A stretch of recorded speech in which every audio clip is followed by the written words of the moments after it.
A paz do Senhor, queridos irmãos, bom dia para todos, sejam todos bem-vindos à EBD Distrital, do Distrito de Lote 15. Hoje nós estaremos com uma EBD com um tema muito relevante e bem importante, porque existem muitas dúvidas sobre esse tema.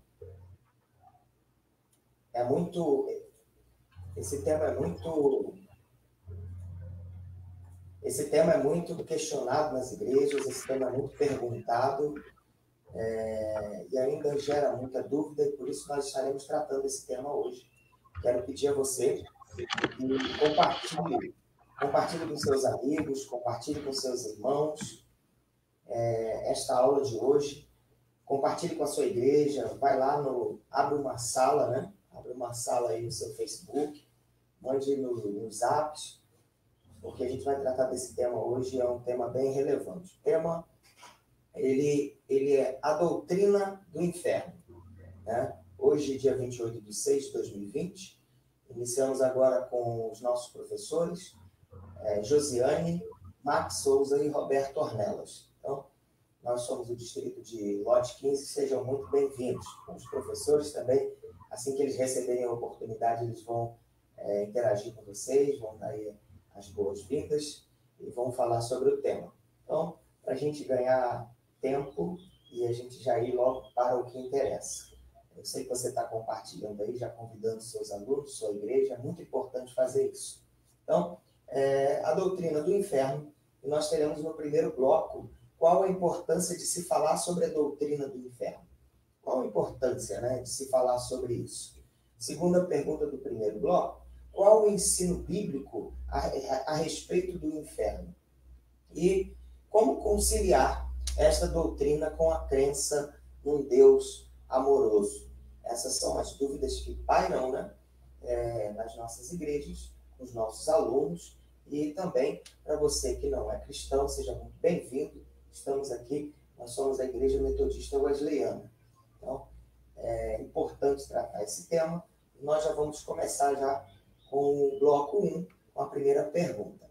Qual a importância de se falar sobre a doutrina do inferno? Nós vamos ouvir agora nosso professor e amigo Roberto Ornelas. Graças e paz, amados irmãos. Muito bom estar aqui mais uma manhã de domingo, analisando as escrituras, não é verdade? É um grande prazer estar aqui, a paz de Cristo, sejam bem-vindos. Vocês estão me ouvindo bem? Estão? Ouvindo bem? Ok? Beleza. Então vamos lá. A importância de se falar sobre a doutrina do inferno. Quero começar falando que Jesus ele falou inúmeras vezes sobre o inferno. Eu fiz uma pesquisa, Roberto, e algumas sugestões aí, algumas pessoas... Oi? Só está dando acho que uma picotadinha, não sei se é no microfone, que ela dando uma picotadinha bem de leve. Deixa eu tentar aqui.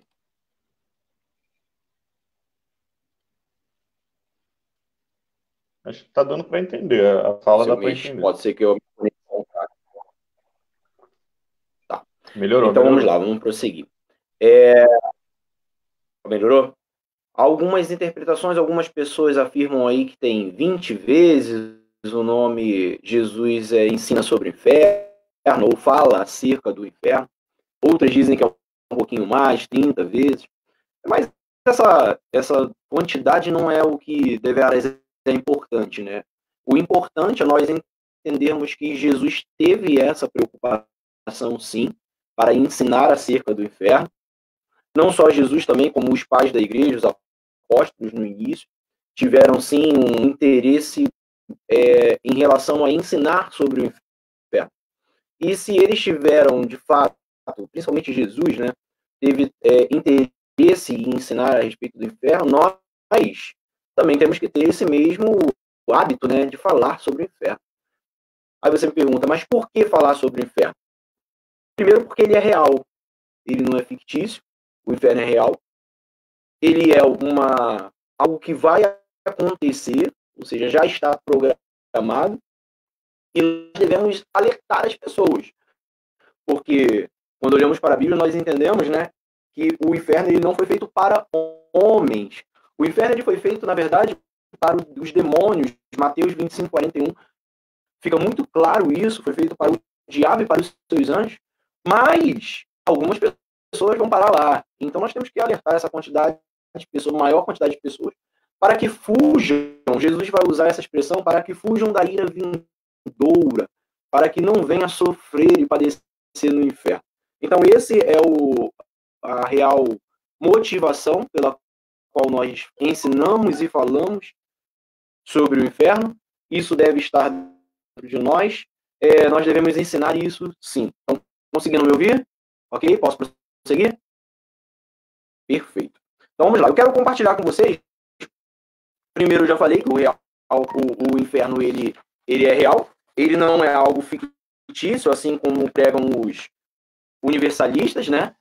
Dizendo que o inferno ele não é real, que ele não vai acontecer, dizendo aí que o inferno nós já estamos vivendo o inferno. Alguns chegam até o extremo de dizer que o inferno, no final o inferno não existe e todos serão redimidos por Jesus e todos irão gozar de uma vida aí eterna com Cristo. Que justiça haveria em um Deus que, no final das contas, por maior imundo e mau e ruim que um ser humano possa ser, ele vai usufruir do inferno, do céu, juntamente com todos os outros que se esforçaram para ser uma pessoa de bem? Não faz nenhum sentido isso, né? Então, nós estaremos lá no céu com as piores caricaturas, as piores pessoas que já viveram sobre essa humanidade. É isso que os universalistas pregam. No final das contas, todos nós vamos ir para o céu e o inferno é conversa fiada. O inferno ele não existe. Não temos respaldo bíblico nenhum para isso. Infelizmente, existem alguns que estão indo por esse caminho, e esse é um caminho muito complicado, porque no final eles vão sim para o inferno. Então, devemos tomar cuidado com essa mensagem. Se nós ouvirmos, nós temos que rebater com bases bíblicas que o inferno ele é real, não é fictício, não é figurado, e todos nós temos que buscarmos ir passar uma eternidade com Cristo, e fugir da ira vindoura, tá bom?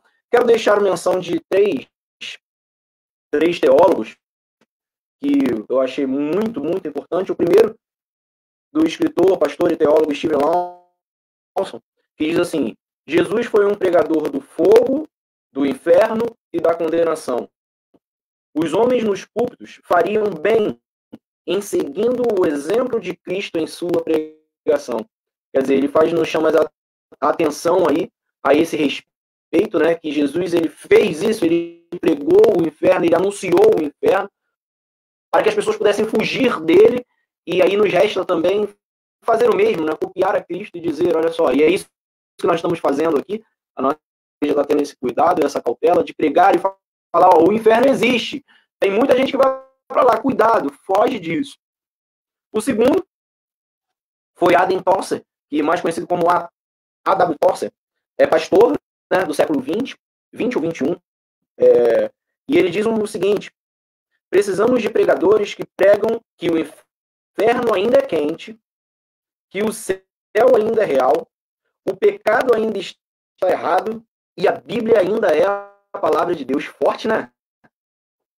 Forte, né? Isso é maravilhoso. Nós temos que pregar ainda que o inferno ainda existe, que ele é quente, que o céu é real, que o pecado ainda está errado e que a Bíblia é a palavra de Deus. Então, qual a importância de se falar da doutrina do inferno? É isso. É pregar a verdade, anunciar a verdade. E por fim, para encerrar minha fala, quero deixar a palavra, um trecho de um dos sermões de Wesley, da qual ele diz assim: antes que eu possa pregar o amor, a misericórdia e a graça, tenho que pregar o pecado, a lei e o juízo final. Palavras de John Wesley. Então, que nós venhamos ainda mais. Essa live é a primeira de muitas e muitas mensagens, ilustrações e estudos que nós iremos falar e sempre abordaremos a respeito que o céu é real, o inferno também. Uns vão para o céu e outros vão para o inferno. Quando você vai ultimamente a esse período não, estamos no período de pandemia, né? Mas você vai num shopping, você vai lá na praça de alimentação, é muito interessante que alguns shoppings já trabalham assim, eles te dão uma plaquinha, né, um quadradinho assim, que fica aquele, quando você vai ser chamado, ao invés de aparecer o número lá, aquele negócio fica piscando e vibrando, né? Quando eu recebi aquela primeira vez, eu fiquei olhando assim, o que é isso, gente? Né? Era uma placa, parecia alguma coisa tipo isso aqui, e quando chega a sua vez, o negócio começa a piscar, começa a vibrar, né, chamando a sua atenção, porque é a sua vez. Agora você pode ir lá buscar a sua comida. Eu acho que, se não todos, mas quase todos já viram isso. E uma vez eu vi uma ilustração de um pastor, e ele falava exatamente isso, que todos nós temos um desse na mão. Vai ter uma hora que ele vai vibrar, tem uma hora que ele vai te chamar. E quando ele te chamar, meu irmão, não tem jeito, não tem como fugir, chegou a tua vez. Né? A morte era uma realidade para todos nós. E vai ter uma hora que nós vamos ter que prestar conta e estar diante de Deus. E nós vamos para a direita ou para a esquerda? Para cima ou para baixo? A sua vida aqui na Terra é que vai definir para onde você vai viver a sua eternidade. Amém? Isso é assim minha fala. Amém. Obrigado, professor Roberto. Essa é a primeira pergunta, né? Qual a importância de se falar sobre a doutrina do inferno? Tem sido falado muito nos dias de hoje? Como tem sido comentado nos dias de hoje? Dê sua opinião. Coloque aí se você, em sua igreja, tem sido falado sobre a doutrina do inferno. Coloque aí na nossa página aí, coloque nos comentários, né? Para que a gente possa saber como tem sido comentado aí na sua igreja, se tem sido falado sobre isso, pela doutrina. O que tem sido falado hoje? A gente sabe que tem muitas campanhas, né? Se fala muito de prosperidade, de cura, mas tem se falado do inferno, tem se falado do pecado. Como tem isso? Como tem sido isso? Então, é importante você comentar aí para a gente no nosso chat. Comentem aí para a gente também saber se tem sido muito falado, como tem sido, para que a gente também possa estar percebendo, sentindo como está sendo feito em sua igreja, na sua comunidade. Então, vamos lá. Josiane, qual a importância de se falar sobre a doutrina do inferno? Professora. A paz do Senhor para todos, né, os nossos irmãos que já estão aí conosco. Como o presbítero Roberto bem falou, a doutrina do inferno, né, a ira de Deus aí, do castigo eterno, na realidade a gente tem visto que nas igrejas não tem sido pregada, né? Uma questão a se observar, como o Josivan bem pontuou aí. Dificilmente a gente vê nas igrejas hoje uma pregação que fale sobre o inferno. Li até num site, uma pesquisa no site da Fiel, né, uma pesquisa dizendo que, na realidade, é uma pesquisa americana, não vi nenhuma aqui no nosso país, né, dizendo que 81% dos americanos, né, acreditam que tem o céu e que 80% acreditam que vão para esse céu.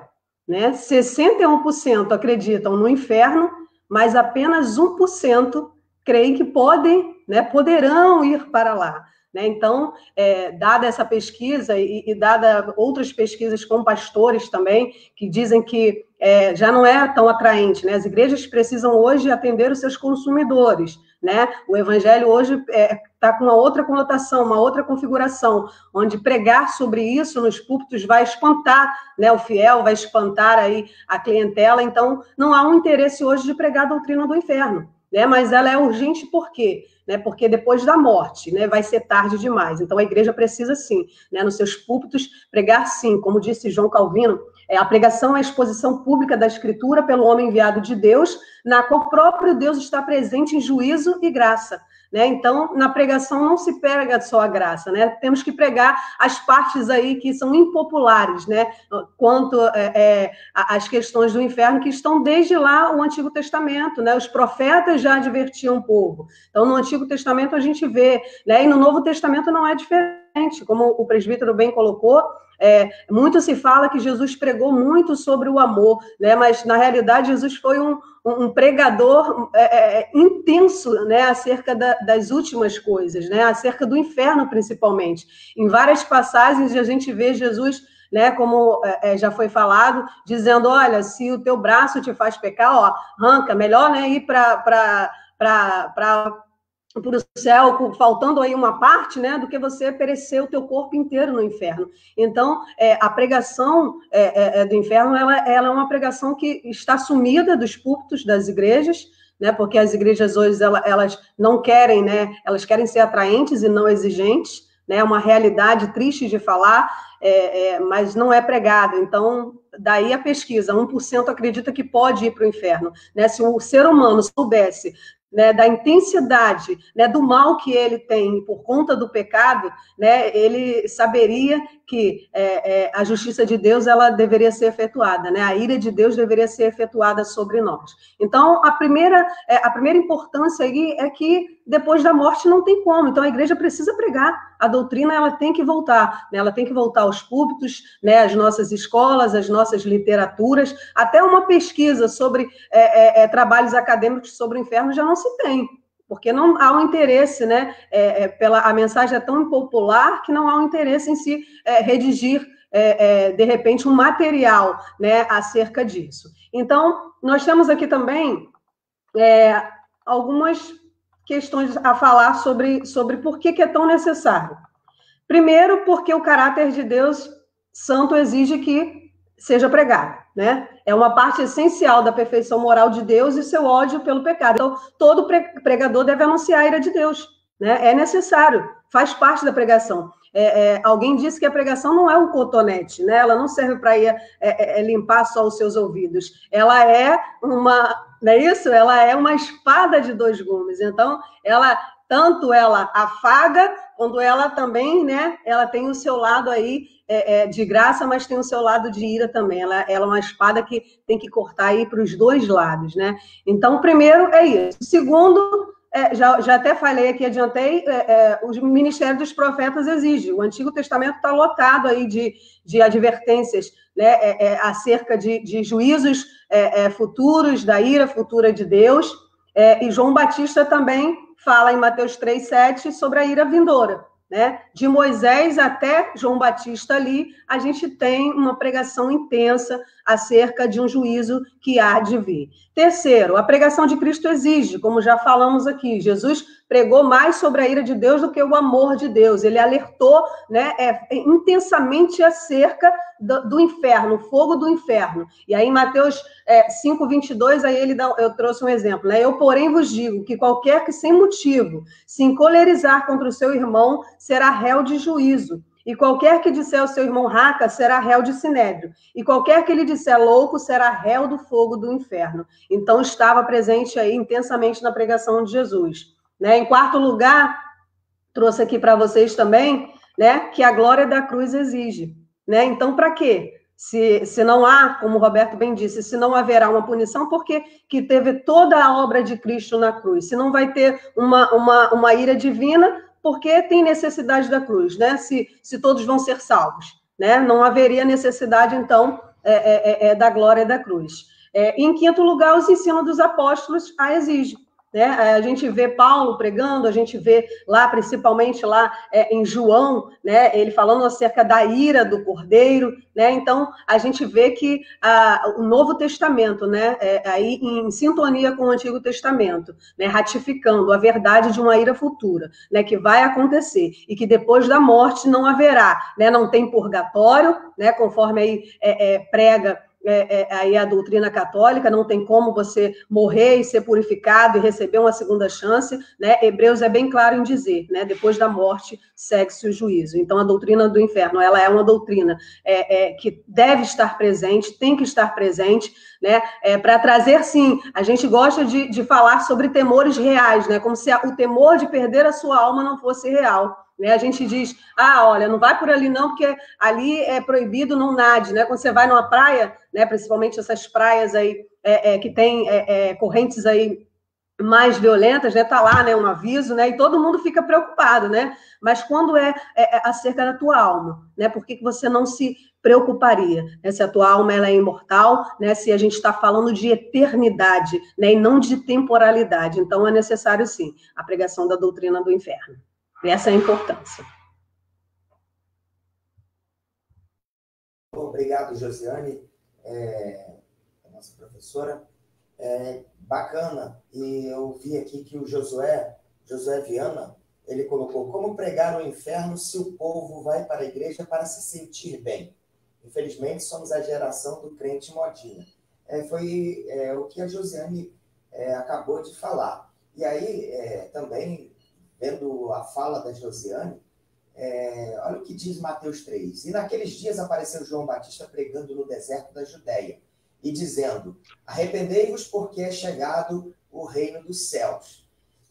Então, a gente percebe que João não tinha uma fala tão como essa geração que Josué falou aí, né? Tão modinha, amaciando, ou usando aí a sua linguagem, José, o cotonete só para limpar. Não, João tinha uma palavra muito incisiva, muito dura, muito mesmo para arrependimento, né?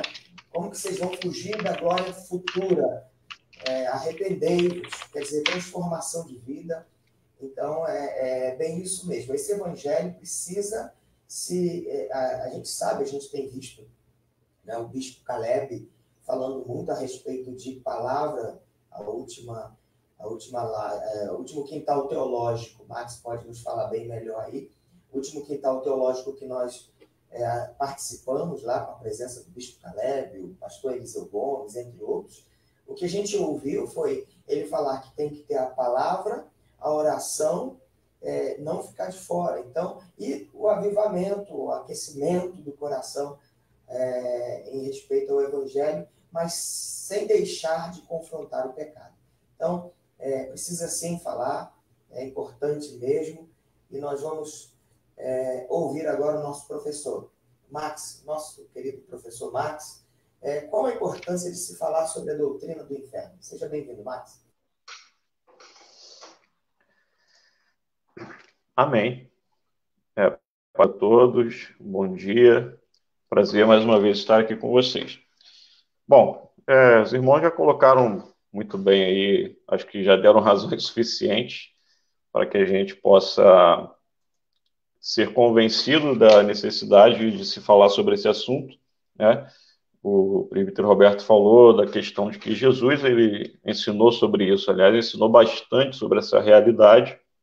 Eu falo realidade porque nos nossos dias, infelizmente, essa percepção de que o inferno realmente é um estado, um lugar real, ela tem se perdido, né? Então, muitos até, quando passam por situações difíceis, ou até às vezes mesmo por capricho, né? Falam, poxa, que situação infernal, o inferno é aqui, né? Então, esse tipo de abordagem demonstra que a nossa cultura, assim como já perdeu muito da noção bíblica do que é o pecado, na esteira veio a perda da noção bíblica da consequência eterna do pecado, que é a morte eterna no lago de fogo, né? Então, acho que a necessidade de se falar sobre esse assunto reside aí porque vivemos nessa cultura em que essa noção foi perdida, né? Toda a gravidade dessa realidade ela foi perdida, infelizmente. Não só Jesus ensinou sobre isso, mas todos os autores do Novo Testamento falam sobre o inferno, né? De Mateus até Apocalipse, nós vamos ver menções ao inferno, suas características e a sua realidade, principalmente, né? A sua realidade certa. E, então, o fato de que está na Bíblia já deveria ser motivo suficiente para nós pregarmos isso, né? Para nós entendermos que isso é importante de ser ensinado. Hebreus, no livro de Hebreus, capítulo 6, verso 2, vai falar que... vamos lá, vamos começar no 1 aqui. Portanto, deixemos de lado os ensinamentos básicos a respeito de Cristo e sigamos em frente, alcançando a maturidade em nosso entendimento. Certamente não precisamos lançar novamente os alicerces, ou seja, o arrependimento das obras mortas, a fé em Deus, o batismo, a imposição de mãos, a ressurreição dos mortos e o julgamento eterno. Então, esse autor ele coloca na categoria de bases fundamentais da fé o julgamento eterno. E lá no capítulo 10 a gente vai ver que ele entende esse julgamento eterno como o juízo final no lago de fogo, né? No fogo da ira de Deus. Então, essa doutrina faz parte dos fundamentos da fé. E se nós, de fato, nos vemos como cristãos, precisamos entendê-la também. Faz parte da nossa... daquele pacote básico de doutrina que a gente precisa aprender.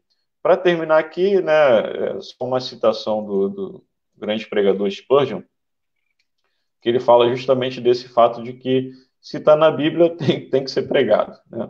Ele fala o seguinte, olha, o que está escrito na Bíblia deve ser pregado, seja tenebroso ou alegre. Existem alguns ministros que nunca mencionam nada sobre o inferno. Ele já dizia isso, né, no século XIX, 18 ali, 19. Escutei de um ministro que uma vez disse para a sua congregação: se vocês não amam ao Senhor Jesus Cristo, vocês serão enviados a esse lugar cujo nome não é cortês se mencionar. A esse ministro não se lhe devia permitir que pregasse novamente, se era incapaz de usar palavras claras.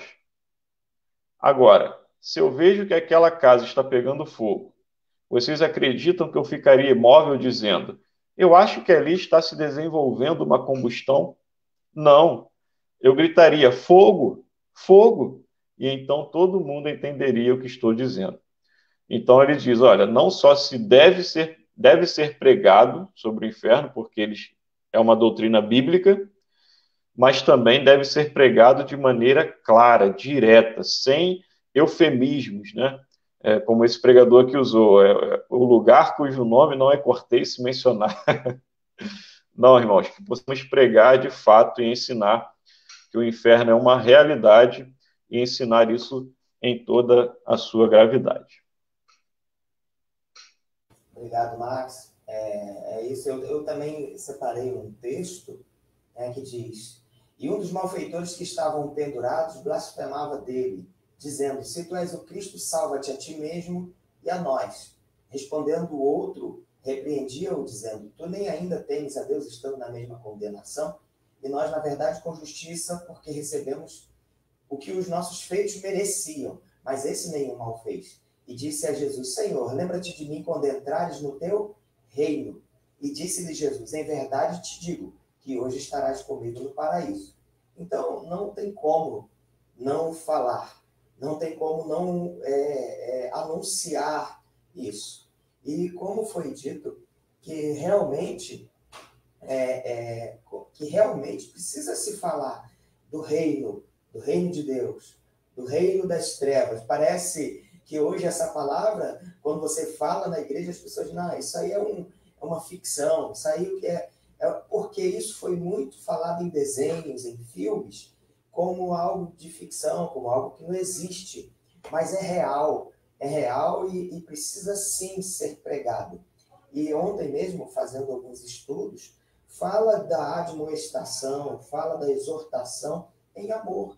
Então, isso precisa ser dito precisa ser falado, esse evangelho, esse reino precisa ser anunciado, o reino de Deus, mas também não pode ser esquecido que aquele que não está em Cristo, aquele que não vai em direção ao reino de Deus, corre o risco de que, quando se perder, sair desta vida, seguir para o inferno, né?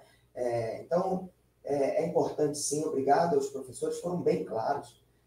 Foi bem clara essa primeira pergunta de que precisa ser falado, até porque, como o nosso professor Max disse, é uma doutrina bíblica que precisa ser estudado, precisa ser falado e precisa, sim, estar nos nossos púlpitos, principalmente em nossas EBDs, para que os nossos alunos tenham essa consciência e seja disseminado esse estudo desta importância que é a doutrina do inferno. Então, nós vamos para mais uma pergunta ainda desse bloco 1. Podem mandar seus comentários aí, eu estou gostando de ver. É importante compartilhar essa live para que outras pessoas possam ser alcançados e possam pensar, estudar, rever esses conceitos, né? Como foi dito pelo Josué, as pessoas estão procurando nossas igrejas, nosso templo, porque é bom, se sentir bem, mas precisam ser alertados, precisam ser, assim como João lá no deserto pregava o arrependimento, a transformação e a mudança, e ainda assim as pessoas o procuravam, porque ele tinha o Espírito de Deus. Então, as pessoas vão procurar as igrejas e precisam procurar, ainda que a palavra seja uma palavra de exortação, seja de transformação e de mudança. As pessoas precisam procurar e entender essa doutrina. Então, vamos para a segunda pergunta do bloco 1. Qual o ensino bíblico a respeito do inferno? Então, a gente sabe que tem uma importância que tem que ser dito, tem que ser falado, tem que ser pregado, ensinado. Qual o ensino, então, a respeito do inferno? Como falar? Como ensinar? Então, vamos lá e vamos ouvir aí nosso amigo, irmã Josiane, nossa professora Josiane. Deixa eu colocar aqui. Então, vamos lá. Qual o ensino bíblico a respeito do inferno? A gente tem aí, fora, né? Mas fora da Bíblia, né? Fora do ensino bíblico, mas que eles dizem que até Roberto já citou, né? Que é dessa maneira, né? Principalmente universalismo e o aniquilacionalismo, né? A gente diz que, Roberto já pontuou aí o universalismo, que é quando os seus adeptos aí dizem, né, que todos no final serão salvos, e tem uma outra corrente chamada aniquilacionalismo, que diz que o ímpio ele vai até sofrer, né? As pessoas vão até sofrer, mas no final é um sofrimento que tem uma duração, né? Uma duração aí, no final eles vão ser aniquilados, né? A gente tem duas correntes aí que não são bíblicas, né? Então aí tendo sido colocado, eu creio que algum dos professores deve trazer um pouquinho mais dessa visão, mas a visão bíblica, né, acerca do inferno de que ele é um lugar real, criado por Deus, né? Max já até assinalou isso para a gente. A gente tem uma ideia aí contemporânea que acha que o inferno, né, as passagens bíblicas que falam sobre o inferno são apenas metáforas, né? Mas não são metáforas, né? De fato, né, na visão tradicional aí cristã, né, a mais clássica, nós acreditamos de fato que o inferno é um lugar real, há uma localização, né? Eu separei até aqui uma frase do William, que diz assim: o inferno é inferno porque Deus está lá, Deus em toda a sua ira. O céu é céu porque Deus está lá, Deus em todo o seu amor. E é desta presença de amor que o ímpio é banido para sempre, né? Então, o inferno é um lugar criado por Deus, é um lugar real, né? E é criado por Deus, porque a gente tem a ideia de imaginar que Deus, né? Deus está em todos os lugares, né? Então, o lugar real é criado por Deus. O inferno é um lugar que foi criado por Deus, né? Então, não é um estado de espírito, não vai ser um estado mental, vai ser uma realidade, de fato. eu cheguei até a ouvir uma vez de alguns professores, né, de que o céu, na realidade, era um estado de espírito, né? Mas não é um estado de espírito, não, meu querido. O céu, de fato, é um lugar real, ele tem uma localização. Embora, né, nós não saibamos, né, a sua exata localização, então, em primeiro lugar, né, a Bíblia ensina que é um lugar real. E é criado por Deus. Vamos lá. Não é uma metáfora, né? É um lugar de tormento. Lá na parábola do rico e do Lázaro, ele diz que é um lugar de tormento. E a palavra grega normalmente significa lugar, né? Que é de onde procede a nossa palavra topografia, a ciência de descrever lugares. Então, a partir da própria, né, da própria origem da palavra, né, a gente já percebe que não é algo metafórico, né? Não é algo abstrato, é algo de fato que há uma localização geográfica. Então, prosseguindo, a palavra que é mais característica, que é usada para inferno na Bíblia, né, o qual Jesus fez a comparação, é Geena, né, que é uma palavra que se refere lá ao Vale de Inom, em Jerusalém, onde aconteciam, né, lá no Antigo Testamento, onde haviam os sacrifícios das crianças ali, né, ao deus Moloque.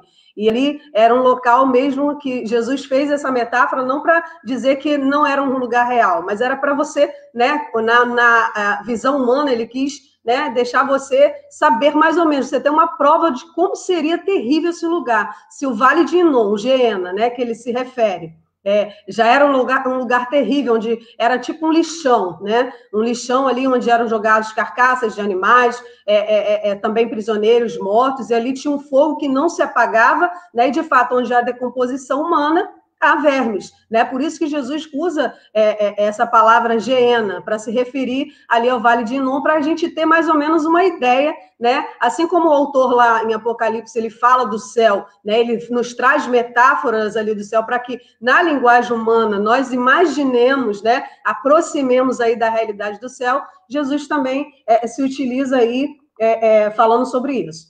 E o inferno é uma punição justa, terrível e eterna, né? É justo porque Deus é amor, mas ele também é justiça, né? E nós, de fato, merecíamos. Aí o inferno, né? É eterno. A Bíblia está repleta de passagens que dizem, né, que será eterno. Se o céu, se o destino final dos salvos é eterno, né, a gente tem várias passagens bíblicas também defendendo que o destino final, né, do ímpio é a eternidade sem Cristo também, a eternidade sem Deus, né, a separação aí de Deus. Então, aí a gente já cai por terra aí essa noção de que quando você morre, né, o ímpio morre, ele vai morrer, vai sofrer um pequeno período e depois ele vai ser aniquilado, né, o sofrimento dele vai acabar. Não, não é assim, o sofrimento também vai ser eterno. Né? A Bíblia até sugere lá, fala sobre graus de sofrimentos, mas não fala, né? Não afirma de que o ímpio vai ser deletado, né? Vai ser tirado aí do mapa. Não, ele vai sofrer eternamente. E um terceiro ponto também acerca do inferno. Deixa eu procurar aqui no meu. Para o diabo, os seus anjos e não salvos, né? O inferno foi feito, então, para o diabo, os seus anjos e não salvos. Tem até uma citação aqui de um dramaturgo irlandês, que eu achei interessante destacar nesse estudo, né? Que todas as pessoas interessantes estarão no inferno, né? Quanta ignorância, né? Todas as pessoas interessantes estarão no inferno. Não, o inferno ele foi preparado para o diabo, seus anjos e os não salvos, né? Todos aqueles que não aceitaram aí o sacrifício de Jesus é para essas pessoas, né? É duro, né? A mensagem do inferno não é uma mensagem realmente que vai afagar, né? A parte aí da ira de Deus mesmo. Então não tem como a gente querer maquiar e dizer que não é lugar preparado mesmo para você, né? Você que não aceitou, né, o sacrifício de Jesus, né? Não teve aí a sua justificação. Você, infelizmente, né, a mensagem da igreja ainda é essa. Eu estava no meu status esses dias, eu olhei, né, porque tenho vários amigos que não são, né, cristãos, e eu falei, eita, é hoje que eu vou ser xingada aí pelos meus amigos, né, porque falar do inferno, falar da ira de Deus traz uma repugnação, né? A pessoa fica irada, a pessoa fica chateada com você, a pessoa fica estressada, porque o homem não quer ouvir, né, sobre as verdades, né? E a palavra de Deus, né, ela é a verdade, e a verdade é essa, meu querido, que o inferno é um lugar real, né? O inferno é um lugar que foi preparado não para você, não foi preparado, mas para o diabo, seus anjos e para aqueles que não serão salvos. E, em quarto lugar, eu já vou terminar minha fala, meus irmãos. É um lugar irrevogável destino do incrédulo na morte, né? Então, depois que você você que não foi salvo, né? Depois que você ressuscitar aí do seu sepulcro, né? Do sepulcro, e sua alma for novamente, né, reunida ao seu corpo, né? Aqueles que não aceitaram Jesus vão ser lançados aí no seu destino irrevogável, não tem saída, não tem purgatório que vai te tirar de lá, não tem nada, você não vai receber uma segunda chance. E, em quinto lugar, o inferno é governado por Deus e existe para a sua glória, né?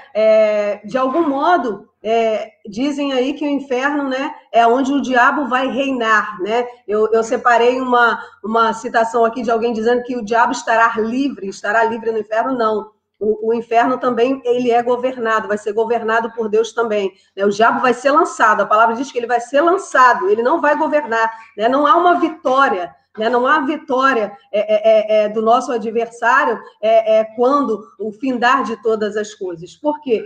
Muitos acham que o inferno é como se fosse um repositório do lixo atômico no qual Deus confinará os ímpios, estará lacrado, enterrado e esquecido. Não. As almas naquele lugar, né, vão estar ali sofrendo eternamente, né? A ira de Deus, a ira lá de Romanos, né? A ira que é revelada aí no Evangelho. É um lugar onde Deus vai revelar também toda a sua ira. Esse é o tempo de Deus revelar a sua graça, né? Mas no final, né, no destino eterno aí de quem não foi salvo, é onde Deus vai estar presente e revelando também toda a sua ira, né? E isso não tira, né? Não vou adiantar a pergunta 3, mas isso de forma alguma retira, né? Não anula a questão do seu amor e da sua graça. Até aqui, Josivan. Obrigado, Josivan.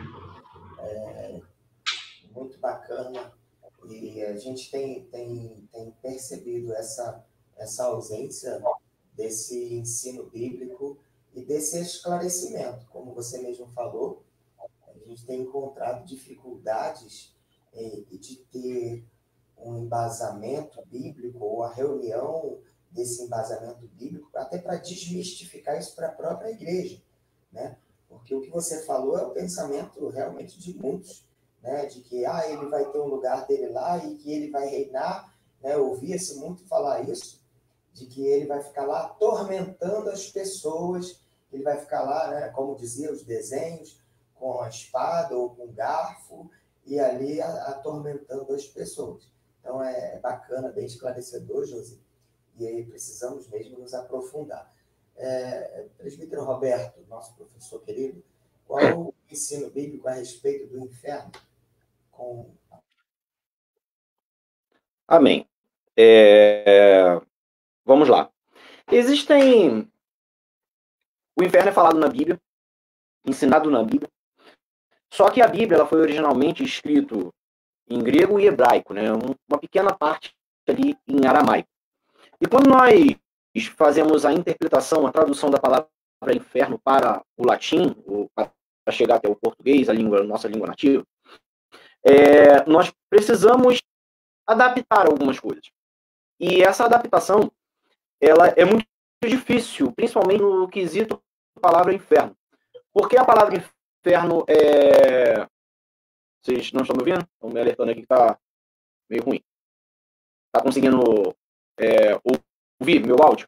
Acho que está dando uma falhada, mas está dando para ficar meio robotizado. Está dando uma falhada, Roberto.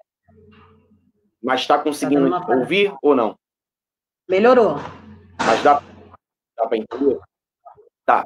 Então, deixa eu até fechar aqui, porque aí eu já consigo melhorar um pouco. Vamos lá.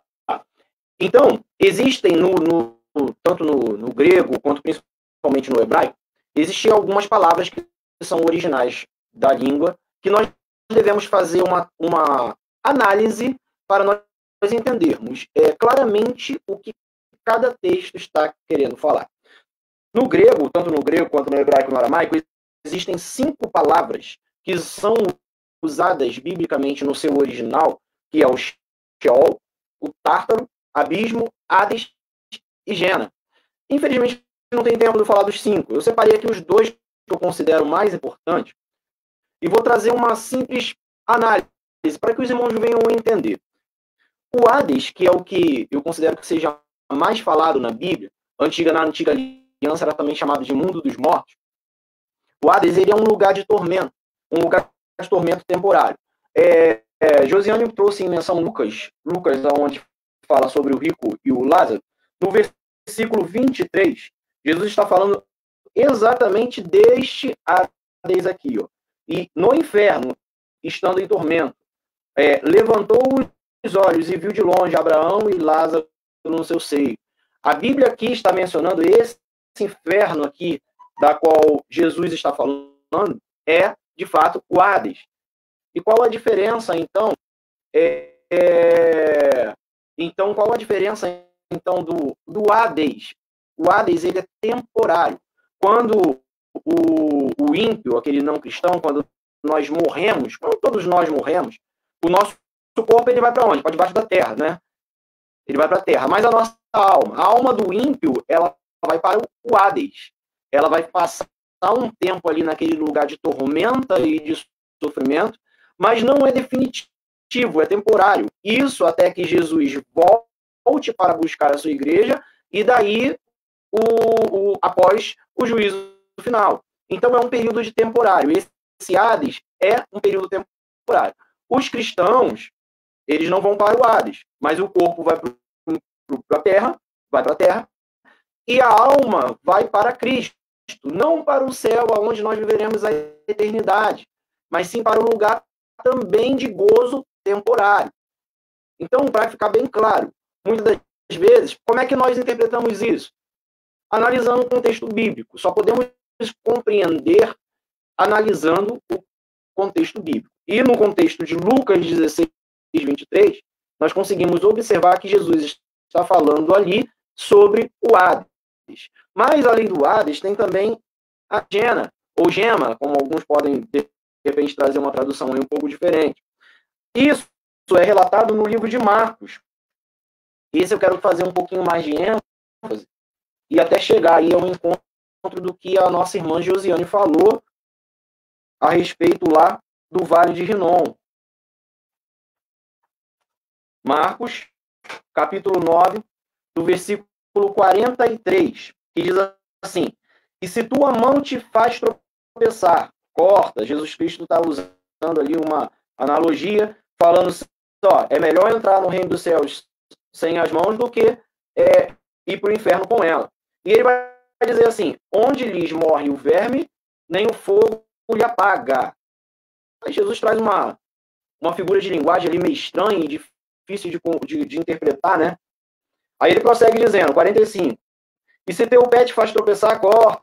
Então é melhor entrar na vida aleijado, na vida eterna, do que tendo os 2 pés serem lançados no inferno. Aí ele volta a repetir a menção do versículo 44, onde lhes morre o verme, nem o fogo se apaga. Aí ele vem no 47 dizendo, e se um dos seus olhos faz tropeçar, arrancam. É melhor entrares no reino dos céus com um dos teus olhos.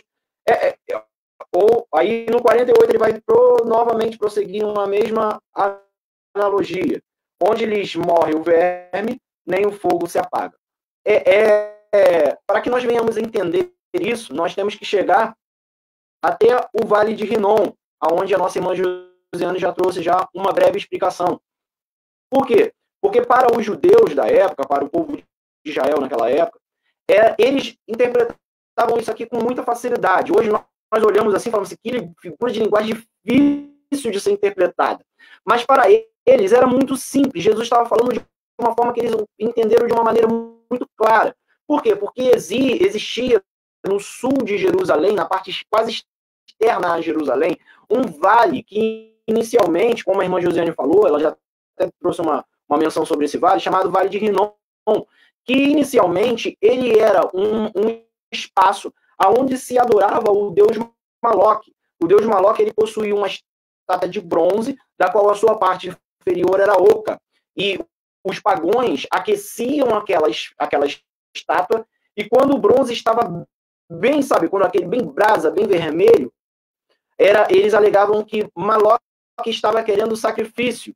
E sabe o que eles faziam, meus irmãos? Eles pegavam crianças vivas, e colocavam, diziam eles que era na boca, naquela entrada, e ofereciam as crianças vivas a serem queimadas em sacrifício ao deus Moloque. E por isso que existe a expressão moleque. Eu até sempre falo, sempre quando eu falo isso, eu alerto a igreja.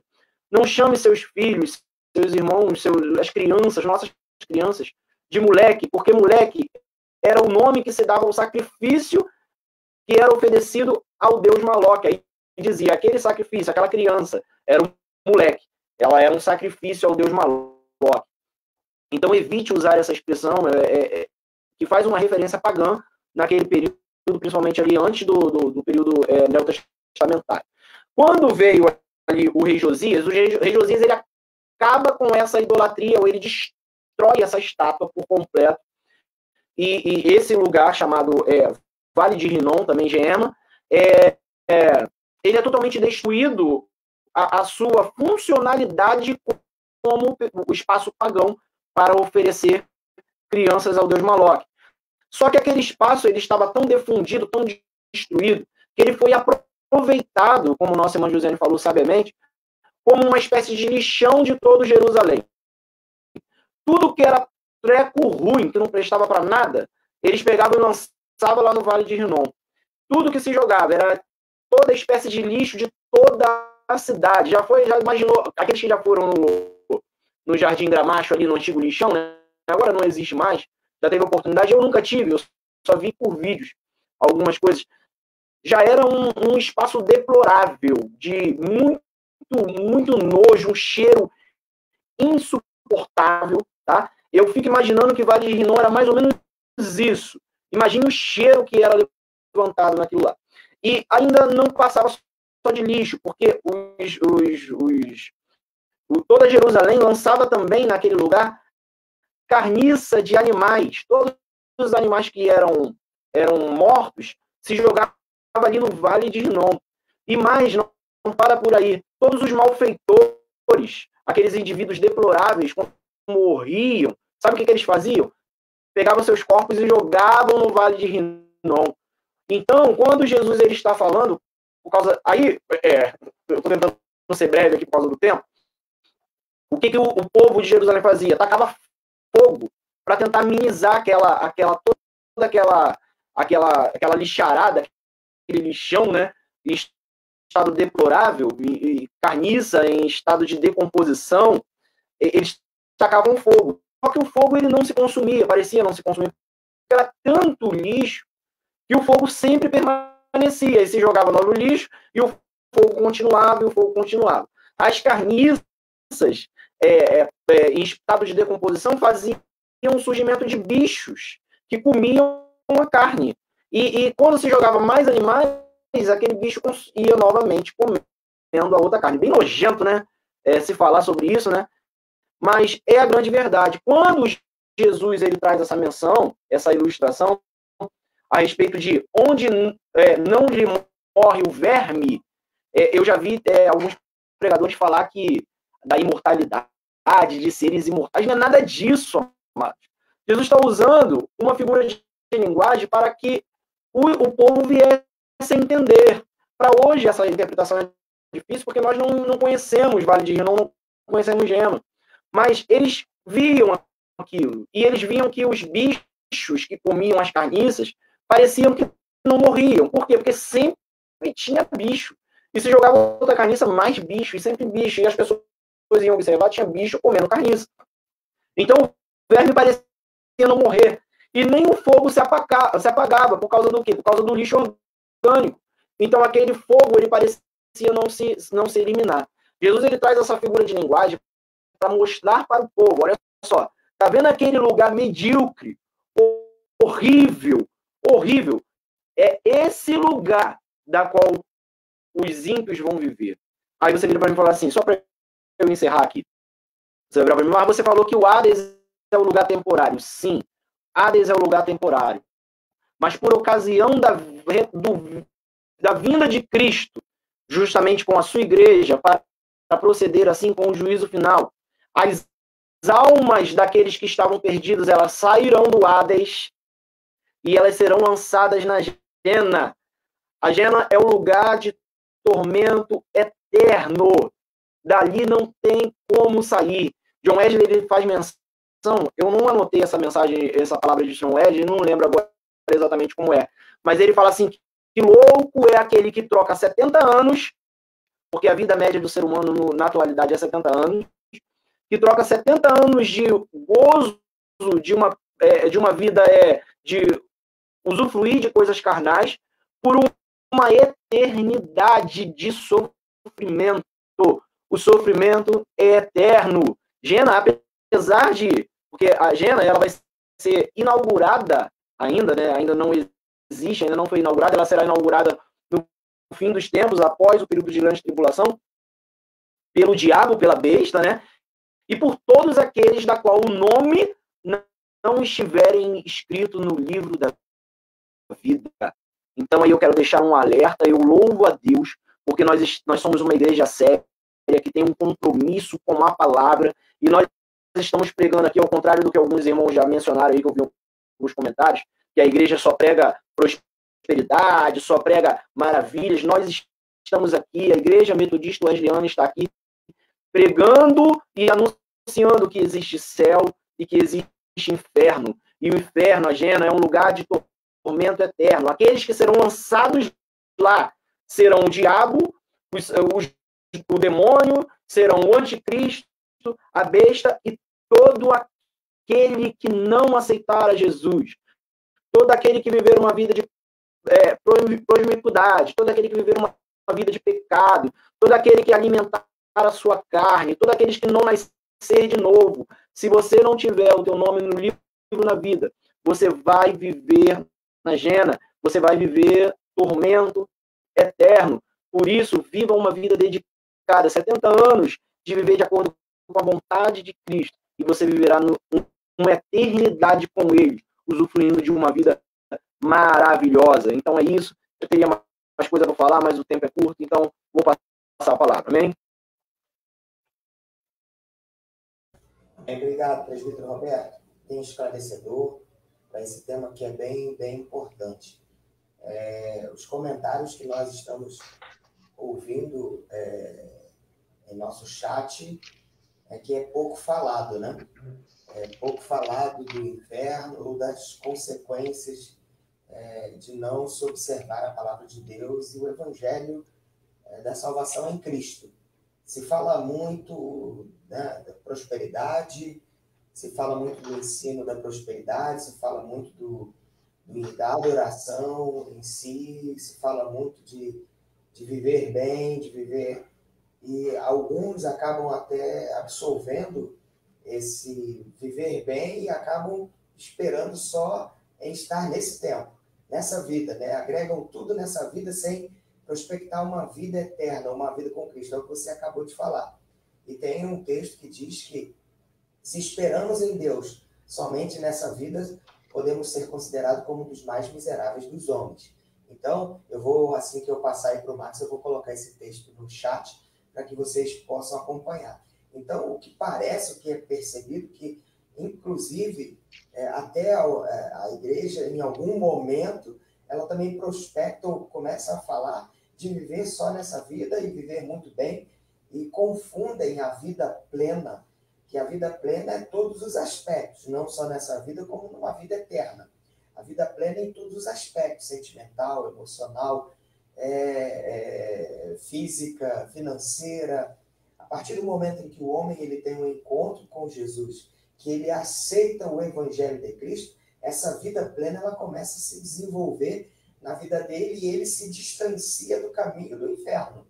Mas vamos ouvir aí nosso professor Max com certeza vai acrescentar bastante ali a respeito do ensino bíblico do inferno. Professor Marcos.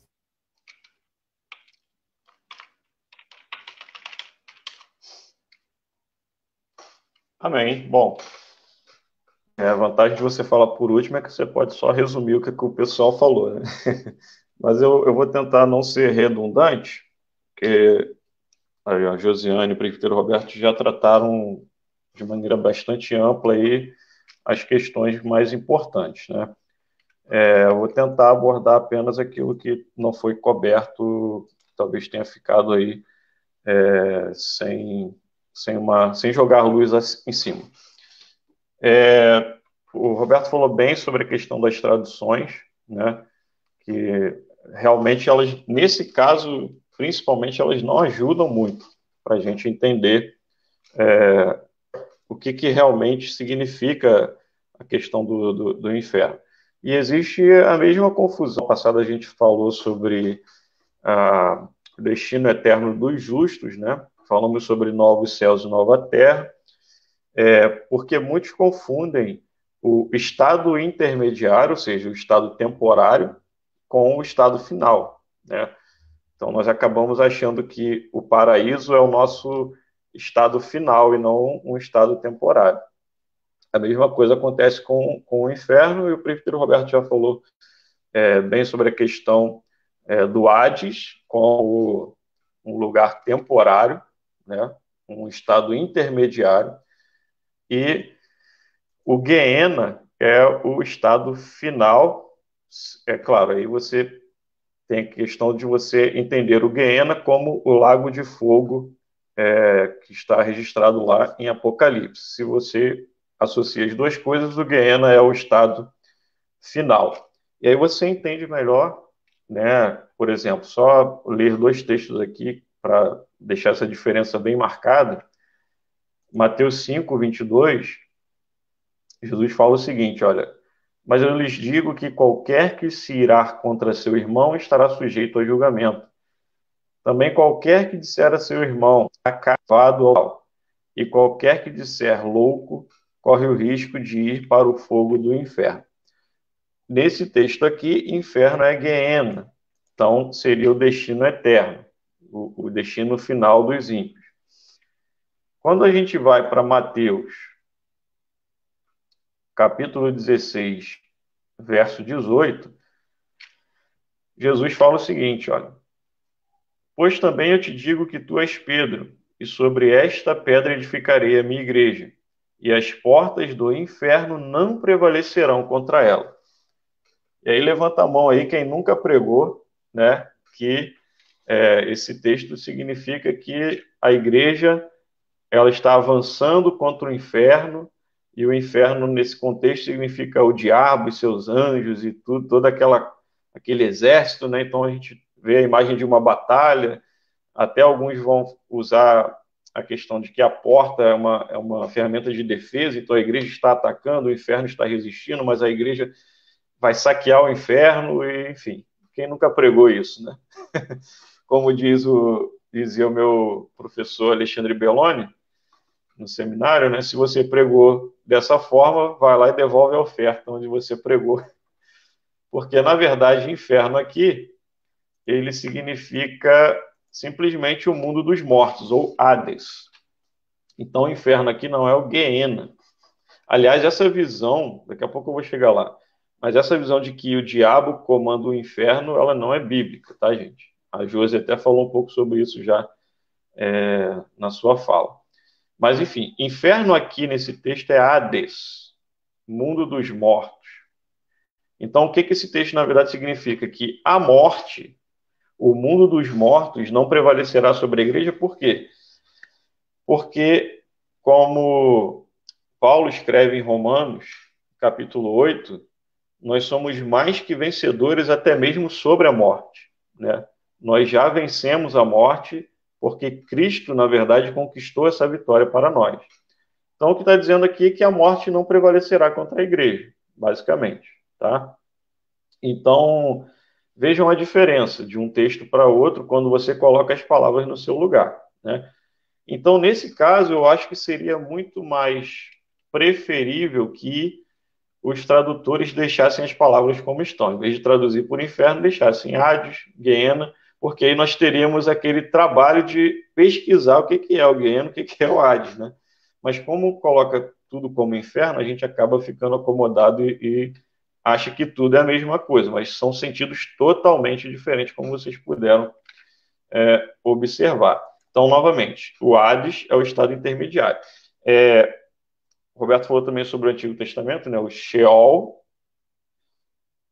que é a mesma coisa que o Hades, que é grego, então Sheol hebraico, Hades grego, e o Infernos, que é o latim, da onde veio a palavra inferno.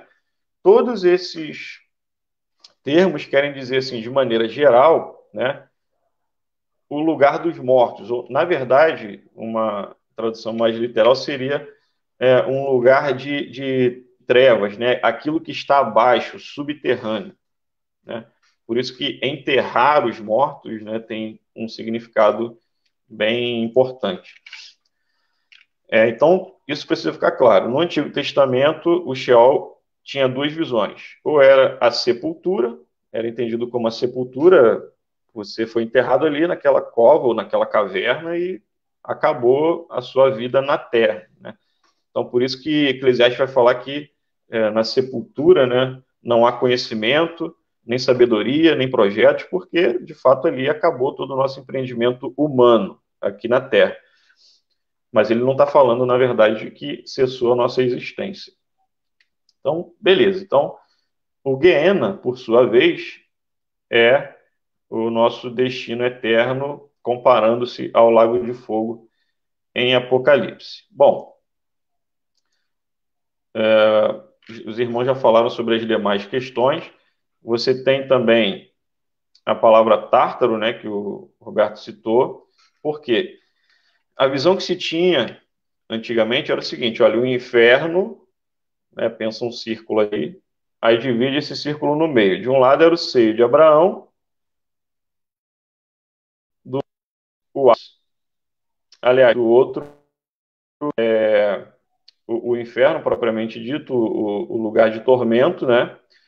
E separando esses dois lugares, um grande abismo. Hoje nós entendemos, a tradição cristã entendeu que quando o cristão morre após a ascensão de Cristo, ele vai para Cristo, estará com Cristo, né? Então sobrou apenas o lugar de tormento. Dentro desse lugar de tormento existe um lugar ainda pior, né? Que seria o recôndito mais escuro ali do inferno, por assim dizer, que é o Tártaro. E esse Tártaro é descrito lá em capítulo 2, verso 4, dizendo o seguinte: olha, pois Deus não poupou os anjos que pecaram, mas os lançou no Tártaro, no inferno aqui, né? Traduzido mais uma vez como inferno, vocês veem como isso acaba causando confusão. Deus os lançou no Tártaro, prendendo-os em abismos tenebrosos, a fim de serem reservados para o juízo. Então, você vê que existem ali vários termos que descrevem essa realidade de tormento, tá bom? Então, tem essa questão das traduções. Nossos irmãos já falaram sobre a questão de que o inferno é um lugar real, né? E eu queria falar então sobre essa questão de que o Hades não pertence ao diabo, né? Essa visão moderna que nós temos, né, do diabo governando o inferno, né, ela não é bíblica porque, como a Júlia já falou, o inferno, na verdade, foi um lugar criado por Deus. O Hades foi criado por Deus para receber as almas dos mortos. O diabo não está no inferno. E aí você vê, por exemplo, várias doutrinas surgindo, né, com alguns falam que quando Cristo morre, ele desce a Hades, e aí tem até uma música, né, que conta essa história aí. Não está na Bíblia, mas está na música. Fala que Jesus foi lá, tomou a chave das mãos do diabo, né, tirou os mortos dali e levou o cativo ao cativeiro, enfim. Então, todo tipo de doutrina acaba se fazendo em cima dessa ideia.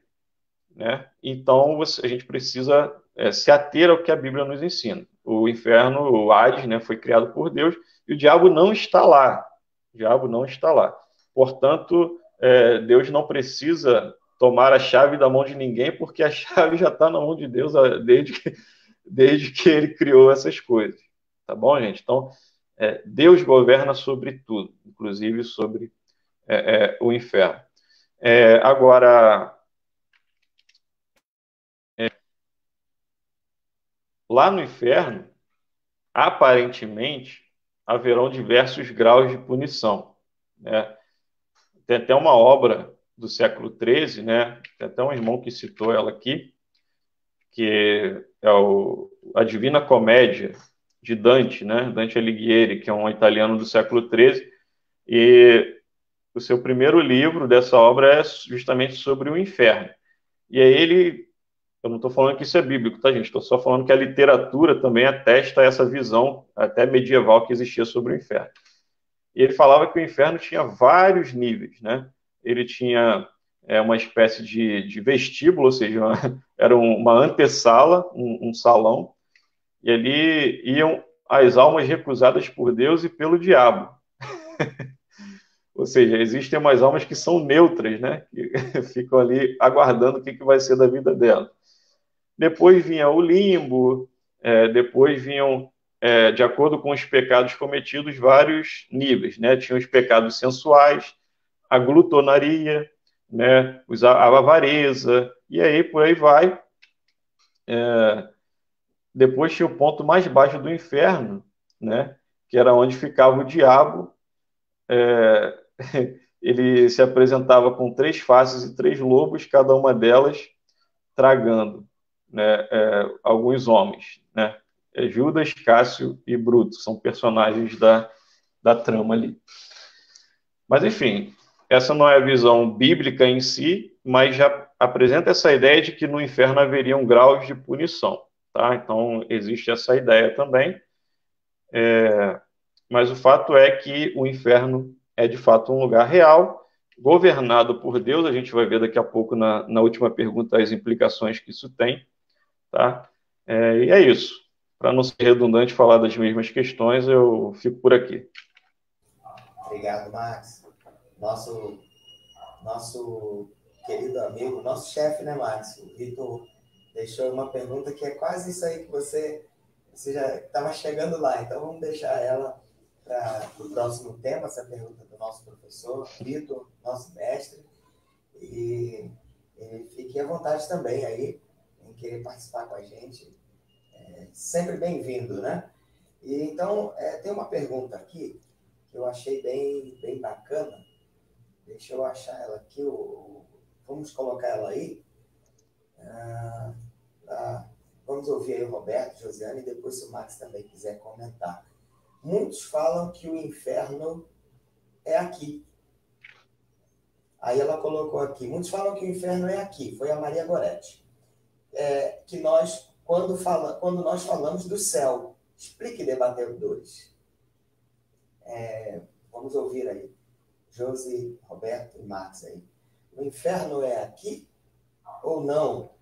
Quando nós vamos falar, as pessoas, nós já estamos no inferno por causa, de repente, da dificuldade que passam ou diante do que vem acontecendo aí no nosso cenário mundial, principalmente agora, né? Com essa pandemia. Muitos estão falando, você vai falar do céu, vai falar de Jesus, eles dizem, não, mas nós já estamos vivendo o inferno aqui, então lá não vai ter. Expliquem aí, por favor, os nossos professores, comentem. Eu acho que... Eu vou deixar para o Roberto. Eu acho que já foi até esclarecido, né? Já foi até falado aqui sobre isso, né? Mas vamos lá, vamos dar mais uma explicação básica aí a esse respeito. Isso daí é uma doutrina dos universalistas, né? Que eles pregam que não vai existir o inferno, que no final de tudo, todo mundo vai ficar muito bem ao lado de Cristo, todos serão transformados aí, estarão todos eles perdoados, independente do mal que ele fez a qualquer um, ou a qualquer pessoa, ou quantidade de pecado que eles fizeram, tá? E existem também, Márcio, nós devemos tomar muito cuidado com a pregação de uma seita, né? Que é a seita aí como é que é o nome? Me fugiu a memória. Esses que batem na porta. Ih, Jesus, fugiu agora. Tá, com o Max daquela White, né? Hã? Não entendi. Testemunho de Jeová. Testemunho de Jeová? Isso, Testemunho de Jeová. Fugiu aqui da memória. Então, amados, eles pregam não que o inferno é... Testemunho de Jeová. Não pode falar isso. Testemunho de Jeová bater na tua porta aí, ó. Porque o inferno não existe. Bíblia neles, amados. Não existe base bíblica para fundamentos para isso. O inferno é muito pior do que aquilo que nós vivemos aqui. Se você acha que aqui é o inferno, então fique bem ligado com o Senhor aí para você não ir para o inferno. Porque quando você for para o inferno, você vai ver que é muito pior do que isso. O tormento, amados, é eterno. Tormento eterno. Então, não existe essa pregação aí de que aqui é o inferno, ou que de todo mundo vai para o céu e que vai ficar tudo às mil maravilhas. As pessoas serão, de fato, julgadas pelos seus atos. Aqueles que não ouvirem a mensagem da cruz, aqueles que não se arrependerem dos seus pecados, eles terão como presente aí, né, o inferno por causa das suas atitudes. Então, acho que é isso aí. Alguém mais quer comentar? Josi, Max, tá ok? Tá fechado aí o tema da pergunta? O inferno aqui fechou, né? Então, tá ok. Então, vamos lá para mais uma pergunta do bloco 1. Como conciliar esta doutrina com a crença num Deus amoroso? É possível conciliar essa doutrina com a crença de um Deus amoroso? Às vezes, a gente ouvia muito as pessoas falarem assim, se você não mudar, você vai para o inferno. Quer dizer, um tomzinho meio de ameaça, né? E aí, a gente, há muitos anos, Deus vai te castigar, Deus está te castigando, a mão do Senhor pesou sobre você. A gente ouviu muito isso quando nós éramos aí adolescentes, né? É a mão de Deus que está te castigando, era uma doença que vinha sobre alguém, é a mão de Deus, você está em pecado, você vai para o inferno, olha, se converte, senão você vai, quase que um tom de ameaça. Como conciliar essa doutrina com a crença num Deus amoroso? Então vamos lá, professor Max.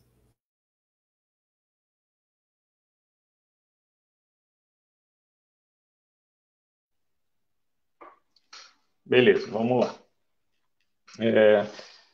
Só complementando, o Vitor fez uma pergunta aí, né? Ele pergunta e fala o seguinte: o lago de fogo encerrará todos os que renegarem o amor de Deus. Segundo uma das linhas escatológicas, eles ficarão por lá eternamente, enquanto os santos estarão no gozo eterno. Sabendo que nada pode existir fora de Deus, poderíamos concluir que a presença dele estará no lago de fogo? Eu estou trazendo essa questão porque ela envolve justamente essas duas últimas perguntas, né? O início da pergunta dele fala que o lago de fogo encerrará todos os que renegaram o amor de Deus. E aí eu queria só aproveitar para complementar o que eu esqueci na pergunta anterior, que é o seguinte. Na mitologia grega, você tinha o deus Hades, que era o deus do mundo dos mortos, e você tinha o deus Thanatos, que era uma personificação da própria morte, né? E em Apocalipse, capítulo 20, no verso 14, diz assim: então, aqui no julgamento final, né?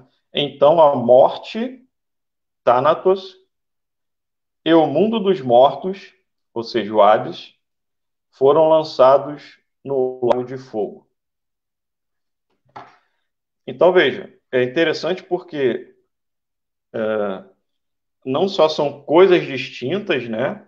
O lago de fogo, o Hades, né? A morte, são coisas distintas. O mundo dos mortos, a morte e o lago de fogo, que todos eles são traduzidos basicamente como inferno ao longo do Novo Testamento, nas versões em português. Como, olha só que interessante, eles são lugares de punição. É como se Deus, ou seja, o autor bíblico, João, no caso aqui, tivesse colocando a própria cultura grega em julgamento pelo Deus de Israel. Então, Deus ele julga o Deus grego do mundo dos mortos, Hades, e o Deus grego da morte, Thanatos.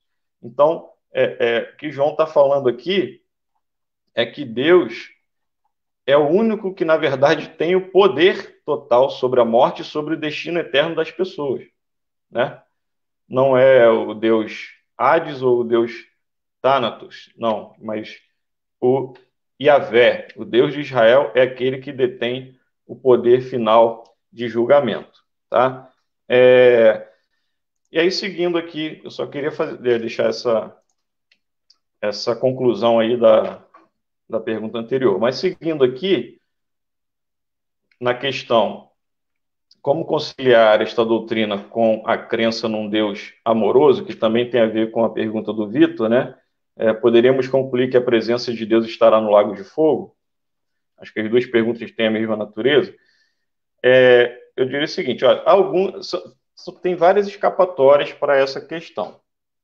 A Josi e o prefeito Roberto já citaram duas aí. Uma é o universalismo, né? Até aquele famoso comentarista, Champlin, né? O Norman Champlin, ele é universalista. Então, qual é essa ideia? De que no final, o amor de Deus vai prevalecer e todos serão salvos. Alguns vão além da questão dos seres humanos e dizem que até mesmo o diabo será salvo. Ou restaurado, né, digamos assim. Essa é a visão universalista. Todos serão salvos. Porque o amor de Deus não poderia, na verdade, condenar ninguém. Essa é a ideia.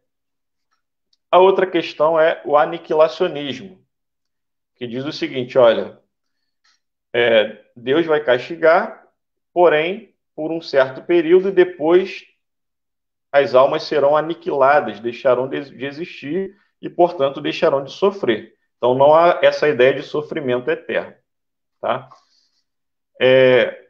Outros ainda, por exemplo, William Craig, né, que é um apologista que eu respeito muito e gosto muito, ele é da linha seguinte, olha, na verdade o inferno, ele é uma espécie de ausência de Deus, e aí entra a questão do Vitor, né? Ou seja, ele fala, ó, sabendo que nada pode existir fora de Deus, poderíamos concluir que a presença dele estará no lago de fogo? Então, para alguns, não. O inferno é justamente a ausência de Deus, enquanto que o paraíso ou o nosso destino eterno, o destino eterno dos justos, é a presença de Deus. Lembra que nós falamos na aula passada que o mesmo Deus estará com eles e será o seu Deus. Então, o inferno é visto como ausência de Deus. Ausência de Deus. Só que eu não vejo que nenhuma dessas três opções é aquilo que a Bíblia nos mostra, né? Me parece, como eu falei, o diabo não é o dono do inferno. A Josi citou aí o John Milton, né? Que, embora tenha sido um puritano, ou seja, um cristão genuíno, ele, numa obra Paraíso Perdido, ele escreve que o diabo, ele, na verdade, quando chegar lá no inferno, fala, agora eu posso reinar livremente, agora, né? Só que essa ideia também não está na Bíblia. O inferno, o lago de fogo, é uma punição, inclusive, para o diabo e os seus anjos, e o Hades e a morte. É uma punição. Né? Deus está ali julgando tudo isso e levando a cabo a sua ira. Então, na verdade, eu não lembro agora quem foi que disse isso, mas é a noção do seguinte, olha, o céu, ou o novo céu e a nova terra, a realidade eterna dos justos, é a expressão máxima da misericórdia de Deus. Enquanto que o inferno, o lago de fogo, é a expressão máxima da sua ira. Mas Deus não é amor, né?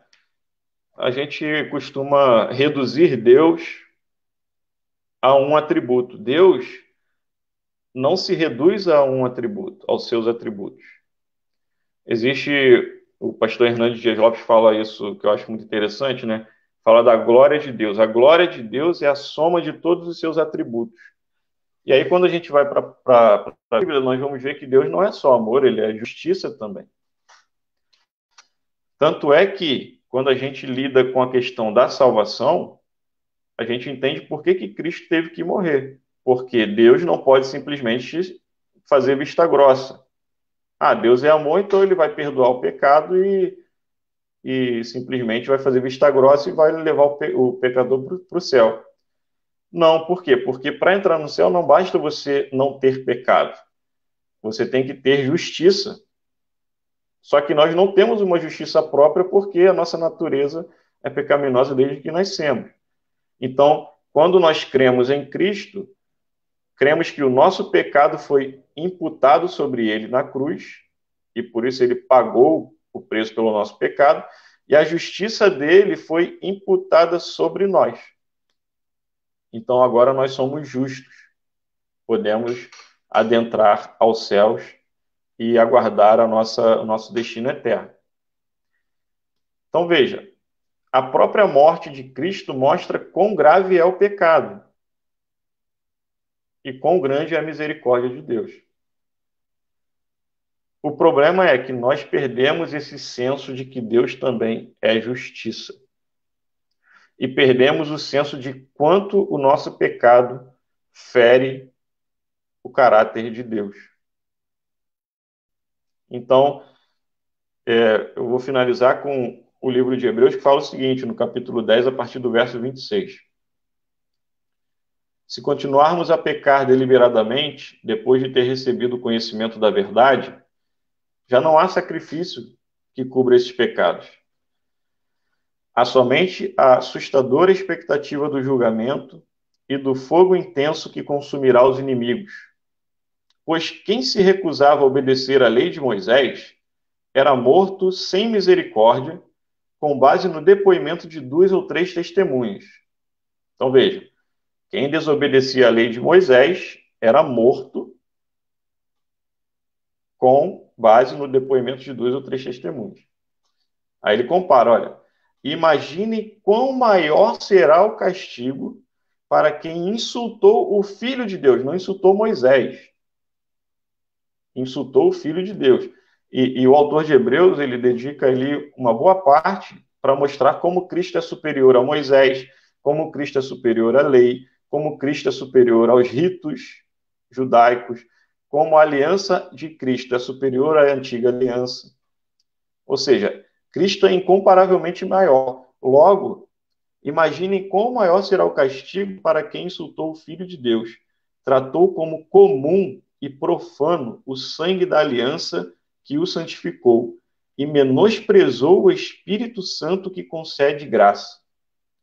Pois conhecemos aquele que disse: a vingança cabe a mim, eu lhes darei o que merece. E também, o Senhor julgará o seu povo. E eu encerro aqui com as palavras do autor: que coisa terrível é cair nas mãos do Deus vivo. Amém.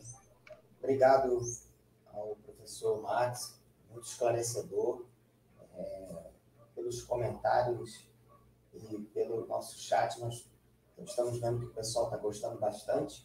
Quero também dizer a vocês que essa live vai ficar em nossa página, vai ficar disponível em nossa página, e é muito importante você compartilhar para que ela tenha um alcance significativo. Você também pode compartilhar no grupo da sua EBD, para que as pessoas possam serem alcançadas por esse estudo que tem sido muito rico nessa manhã. Muito obrigado mesmo aos nossos professores.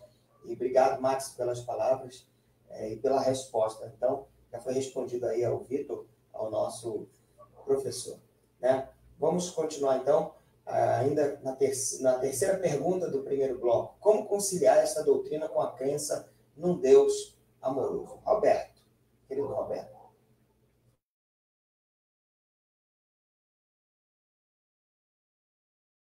Amém. Amados, Deus é bom, como foi falado aí pelo nosso irmão Max, mas ele também é justiça. E foi muito boa a colocação dele sobre Deus ser a soma dos seus atributos. Eu compartilho dessa ideia também. Então Deus é bom, mas ele é justo, ao contrário do ser humano. Quer ver um exemplo muito claro que eu costumo dar? Um exemplo, é muito normal nós vemos, depois de alguns traficantes, quando são presos ou são mortos, a sua mãe chorando pela morte dele. É normal, né? Nós vemos isso, infelizmente, né? Não seria o normal, né? Mas tipo assim, faz parte do cotidiano quando ligamos a nossa televisão em qualquer jornal aí. E nós vemos aquilo, dá sentimento de dor. A mãe que está ali, ela daria, de repente, a sua própria vida no lugar do seu filho. É um grande amor, não é isso? Não é verdade? Concordam comigo, né? Que é o grande amor da mãe. Mas é justo? Não é justo. É um amor que é injusto. Porque aquele indivíduo, ele está sendo preso. Não que ele mereça a morte, que devemos matá-lo, ele não é isso, eu não estou citando isso. Mas estou dizendo que ele está colhendo aquilo que ele plantou. Ele também não matou, ele não roubou, ele não assassinou, e ele plantou aquilo ali. E ele está colhendo aquilo que ele plantou. Não que desejemos isso para ele, pelo contrário. O que desejamos para ele é que ele se converta. E se arrependa dos seus pecados. Mas, infelizmente, é uma consequência dos seus atos. Tá? Nós somos bonzinhos e esquecemos a justiça. E somos injustos porque somos bonzinhos. Deus, ele não pode ser injusto. Então, Deus não é bonzinho. Deus, ele é amor, mas ele é justo. Ele é bom, evidente que Deus é bom. Mas a bondade dele está atrelada, associada também à sua justiça. Então, Deus é bom e é justo. Então, ele não pode furar, né, os seus atributos. Tá? E, respondendo, então, essa pergunta, eu quero voltar à soteriologia wesleyana. Eu quero dar uma pincelada sobre isso para poder responder essa pergunta a respeito de Deus ser bom, mas enviar as pessoas para o inferno. Eu quero dizer para você que o pensamento de que Deus envia pessoas para o inferno é totalmente equivocado. Deus, ele não manda ninguém para o inferno. O que manda alguém para o inferno é o pecado. Quando olhamos para a natureza humana pecaminosa do homem, nós vemos que Deus, com o pecado, está dentro ali da depravação total do homem. Isso é entendido pela maioria ou pelas principais correntes teológicas, tá? Entendendo e aceitando que o homem, Adão, quando ele peca, ele coloca o homem, toda a humanidade, em um estado de depravação total, aonde é um estado deplorável que está totalmente desligado de Cristo, totalmente desligado de Deus. O homem, ele está morto por causa do pecado de Adão. Porque o pecado de Adão, ele vem e deixa toda a humanidade nesse estado deplorável. E para que o ser humano ele possa se achegar a Deus, é necessário a graça por parte do próprio Deus, que nós chamamos ela de graça preveniente. Essa graça, ela vai alcançar o homem. O homem está doente por causa do pecado. Ele está doente e ele precisa de um remédio. E esse remédio somente Jesus Cristo, somente Deus, pode dar ao ser humano através do quê? Através da graça. Então, levando em consideração que todos nós estamos doentes no homem natural, todo homem natural está doente. Então, todo homem natural, ele está a caminho do inferno. Ele está caminhando para o inferno. E isso nós não podemos mudar. Nenhuma teoria filosófica, teológica, pode mudar isso. O homem está caminhando para o inferno. E Deus, no seu infinito amor, olha como é que as coisas mudam. Deus, no seu infinito amor, entregou o seu Filho Jesus na cruz do Calvário e está dando tempo para que nós doentes reconheçamos as nossas doenças espirituais e tomamos o remédio que é o Espírito Santo. Então, Deus não está enviando ninguém para o inferno. A humanidade se autocondenou ao inferno através do pecado de Adão. E Deus está dando tempo. Os séculos estão passando, Jesus Cristo ainda não veio para buscar a sua igreja, porque o grande amor de Deus é tão imensurável, tão grande, tão incalculável, que ele está dando tempo para que toda a humanidade venha reconhecer e falar assim: eu preciso tomar esse remédio e se voltar para Cristo.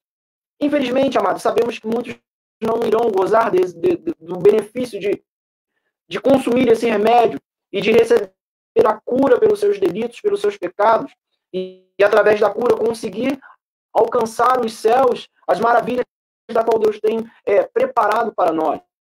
Mas esse é o desejo de Deus. Deus, ele quer levar o pecador ao arrependimento. Deus, ele está, a expressão bíblica, gemidos inexprimíveis, o Espírito Santo está gemendo porque está sentindo dor, está tentando de todos os jeitos fazer com que essas pessoas que estão nesse estado deplorável da perdição, em meio a essa doença da depravação total, possam ouvir o Espírito Santo soar e ela conseguir atender a esse chamado, esse chamamento de Deus. John Wesley, ele tem uma... Eu vou encerrar já. John Wesley, ele tem uma passagem, um dos seus sermões, ele vai falar o seguinte a esse respeito do que eu estou falando aqui. Tudo que eu estou falando está embasado justamente dentro dessa daqui. Não sou eu que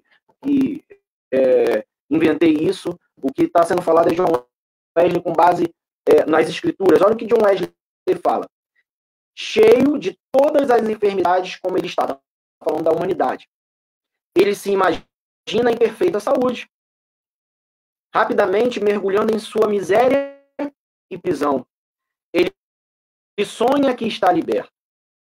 Porque aquele que dorme, entendemos, portanto, um pecador satisfeito nos seus pecados, contente em permanecer em seu estado de queda, viver e morrer sem a imagem de Deus, alguém que é ignorante em sua enfermidade, não reconhece a sua enfermidade, assim como do remédio para ela, alguém que nunca foi avisado ou nunca se preocupou com a voz de advertência de Deus para fugir da ira vindoura que há de vir, alguém que nunca percebeu que ele está em perigo do fogo do inferno, ou clamou na sinceridade da sua alma: o que eu devo fazer para ser salvo?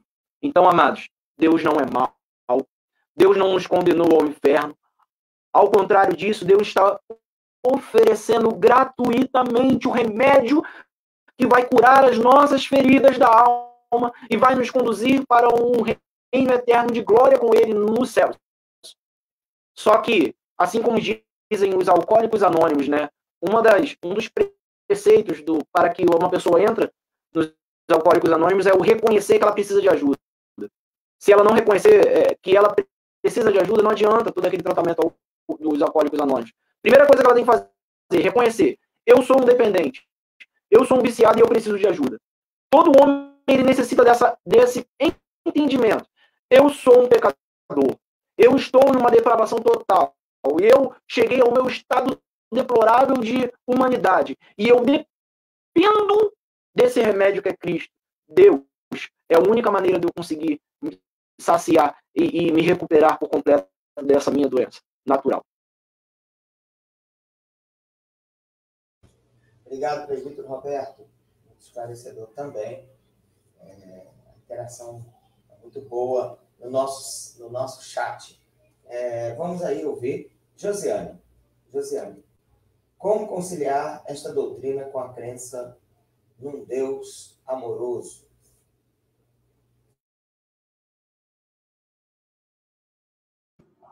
É minha vez de ficar por último, tá vendo? A gente também tem essa vez, Max e Roberto. A gente precisa só concluir, né? As nossas horas já estão avançadas, mas eu só vou ratificar o que os meus irmãos já colocaram, né? Sobre os atributos de Deus. Na realidade, Deus, nos seus atributos, nós não devemos pensá-lo como algo assimétrico, né? Como se um atributo, né, fosse intenso demais, sobressaísse demais, enquanto outros não fossem também tão assim atuantes, né? Então devemos pensar que os atributos de Deus, né, justiça, santidade, né, o amor, eles trabalham em harmonia, né? Então, na realidade, lá em Romanos 1, né, os homens são indesculpáveis, não há desculpa, né? Como já foi bem colocado, a escolha está dada, ninguém é proibido. Num artigo aqui que pesquisei chamado O Inferno no Banco dos Réus, né? Não sei se os irmãos leram já, ele diz que ninguém é proibido, né, de se achegar aí à graça, de conhecer, de adorar, de dar glória a Deus, ninguém está proibido, então o homem é indesculpável, né? O amor de Deus, ele é revelado sim, é uma realidade sim, mas a sua justiça, né, a sua santidade, elas trabalham em conjunto, é uma sinfonia, né? Nenhum instrumento tem que tocar mais alto do que o outro, né, para haver harmonia. Então, assim também são os atributos de Deus, né? Então, assim, só para finalizar, falando que isso jamais anula o amor de Deus, não vai anular o amor de Deus, porque na mesma medida que ele é amor, ele é justiça, na mesma medida que ele é justiça, ele é santidade. E um dos atributos mais falados na palavra é sobre a santidade de Deus, né? Então, Deus abomina o pecado. Então, quando o homem, né, no seu destino aí eterno, quando ele rejeita a graça, bem colocado pelo nosso diácono Renato, né? Quando rejeitam a graça, né, eles são indesculpáveis, eles estão nada mais nem nada menos do que merecendo, né, aquilo que eles mesmos buscaram. Amém? Eu fico até aqui com essa contribuição.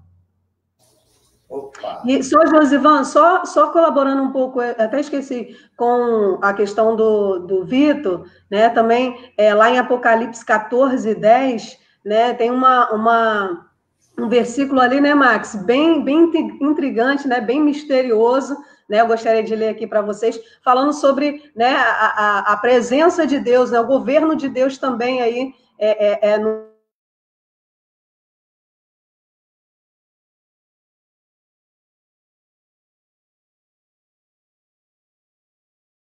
Josi, seu microfone, volta aí que seu microfone está desligado.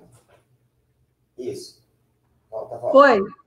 Só para colaborar com a resposta, que eu achei interessante, lá em Apocalipse 14:10, quando ele fala, né, que também este beberá do vinho da ira de Deus, que se deitou, não misturado no cálice da sua ira, e será atormentado com fogo e enxofre diante dos santos anjos e diante do Cordeiro, né? Então, para que se cumprir também a palavra, né? Que todos os joelhos se dobrará no céu, na terra, embaixo da terra, né? O texto ainda diz também que embaixo da terra. Então, é uma revelação de fato misteriosa, né? Mas que é uma realidade, né? Deus governa, ele é soberano, né? Tanto na sua graça como na sua ira, né? A soberania de Deus, ela é revelada e é algo que não nos traz só temor, né? Mas uma admiração aí, né? Da soberania, do controle de Deus sobre todas as coisas, sobre início, sobre meio e sobre o fim da história. Então, é só uma contribuição aí para falar sobre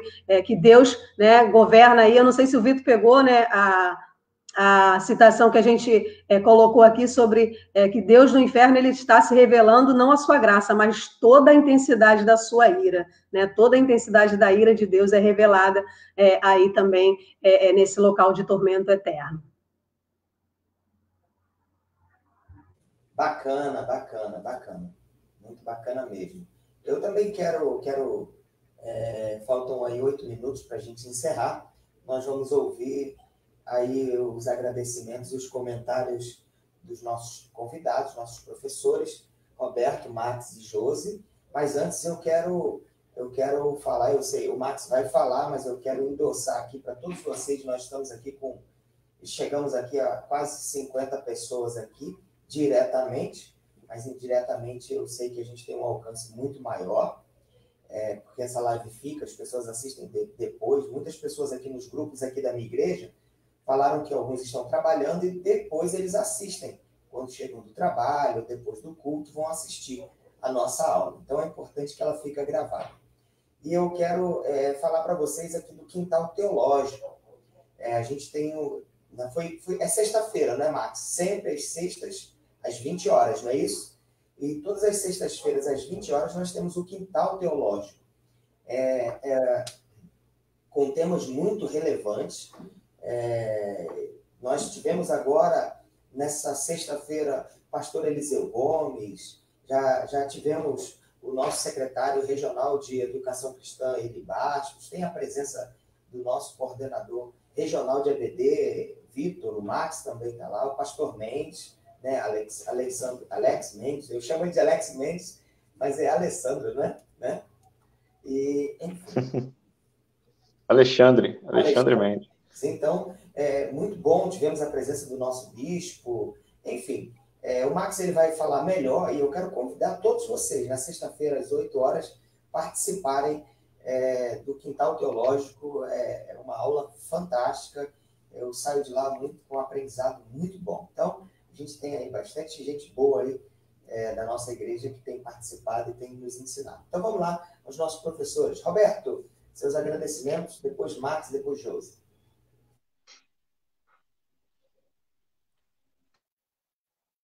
Aleluia. Agradecer aos irmãos por mais uma aula. Nós estamos aqui. E só para encerrar, nós falamos muito se fala a respeito de um Deus que permite coisas ruins. E eu gosto sempre de explicar da seguinte maneira. Deus ele deu o livre-arbítrio. E ele não retira esse livre-arbítrio da humanidade. Eu costumo de explicar que eu tenho 2 filhas. A Nicole de 3 anos e a Nayara de 8 anos. Imagine se, porque minha filha me desobedeceu ou não faz aquilo que eu gosto, eu mandei ela fazer uma coisa e não fez. Eu simplesmente pegasse uma faca e cortasse o pescoço dela. Matei minha filha porque ela fez algo que eu não gostei. Amados, se Deus impedir as pessoas de fazerem as coisas ruins, Deus está fazendo exatamente isso. Deus, não agradou a ele elimina as pessoas. Algumas pessoas perguntam, por que? Nós tratamos até desse assunto, né, numa das primeiras lives. Por que Deus permite que coisas ruins aconteçam? Eu posso sair agora, de repente, aqui depois da escola dominical com o meu carro, vem uma pessoa ali, vem me assaltar e me mata. Por que Deus não impediu isso? Por que Deus não aniquilou essa pessoa? Porque simplesmente Deus é bom. E ele permite, na sua liberdade, com que as pessoas permitam coisas ruins. Se Deus eliminasse por que Deus permite que viesse a vida a Adolf Hitler? Porque Deus é bom. E Deus deu a liberdade e o direito de cada um decidirem fazer coisas ruins e coisas más.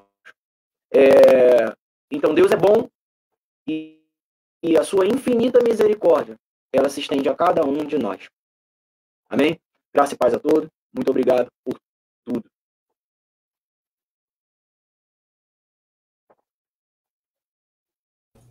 Max.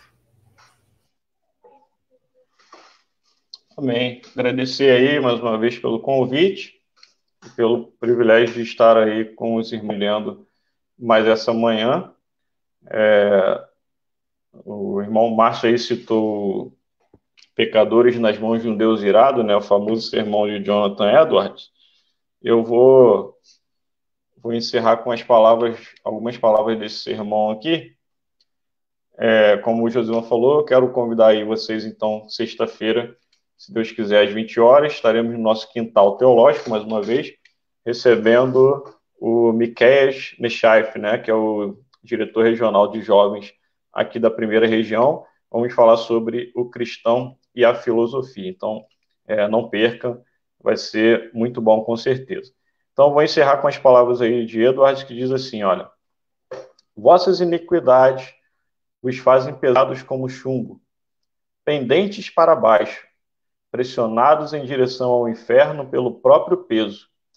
E se Deus permitisse que caíssem vocês, afundariam imediatamente, desceriam com a maior rapidez e mergulhariam nesse abismo sem fundo. Vossa saúde, vossos cuidados e prudência, vossos melhores planos, toda a vossa retidão, de nada valeriam para sustentar-vos e conservar-vos fora do inferno. Seria como tentar segurar uma avalanche de pedras com uma teia de aranha. Se não fosse a misericórdia de Deus, a terra não suportaria vocês por um só momento, pois são uma carga para ela.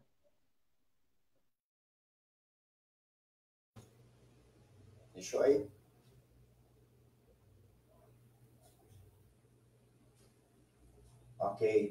Ok. Obrigado a todos. A Josi tá girando aí. Acredito que ela teve algum problema com a conexão. Eu quero agradecer a todos pela presença. Eu quero só ler um último comentário. E na próxima semana agora, muitas igrejas estão ministrando a ceia, e aí a gente nós não teremos a EBD, mas sem ser esse primeiro domingo, outro domingo, teremos a EBD Distrital Online, onde nós estaremos, sim, com um tema bem relevante, e quem sabe algum convidado diferente para também estarmos juntos aí. Não que os nossos que estão aqui não tenham capacidade, pelo contrário. Max, Roberto, Josiane são estudiosos da palavra de Deus e têm capacidade para, com certeza, nos ensinar e ser canal de bênção aqui no distrito de Lote 15. São esse canal de bênção. E olha o que foi colocado aqui. Sei que as atividades da igreja estarão voltando gradualmente, mas espero que a EBD distrital permaneça independente do horário. Assim, eu vou dizer, deixa eu ver aqui quem foi que falou para eu citar o nome. Foi a Jane Eire. Obrigado aí pela colocação. Lá do Pilar. Isso, e eu vou replicar também para o Quintal Teológico, porque tem sido uma bênção que tem agregado muito na minha vida. Então, Max, sinta-se também recebendo para o Quintal Teológico, tá bom? Amém. Se Deus quiser, vamos dar continuidade aí. Tá muito bom. A Josi voltou. Josi, considerações finais. Só agradecer a manhã de aprendizado com os irmãos, esse comentário, né, abençoador aí, alegra o nosso coração saber que tem sido edificante, né, para a Igreja de Cristo, né, para aqueles que voltei, Paulo Cunha, presbítero Paulo Cunha sempre nos acompanhando.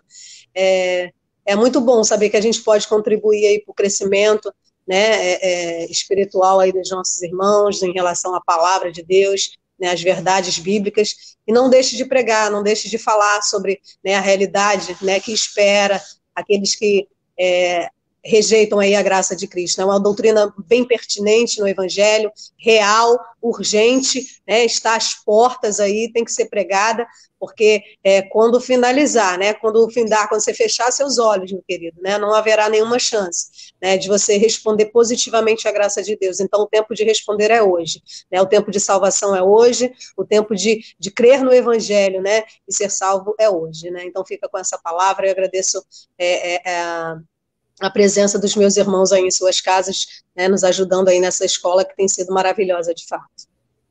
Ok. Então, deixa eu ativar aqui. Calma aí. Ele está ativo. Então, ok. Obrigado a todos. Agradecemos a presença de todos os pastores que estão conosco, os oficiais da nossa igreja, tem muitos aí com a gente. Vitor, nosso líder, Fernandinho, que sempre está aí com a gente também comentando. Então, obrigado a todos. Deus abençoe. Domingo abençoado e um grande culto na presença do Senhor. Abraço. Obrigado, pessoal. Tchau. Amém.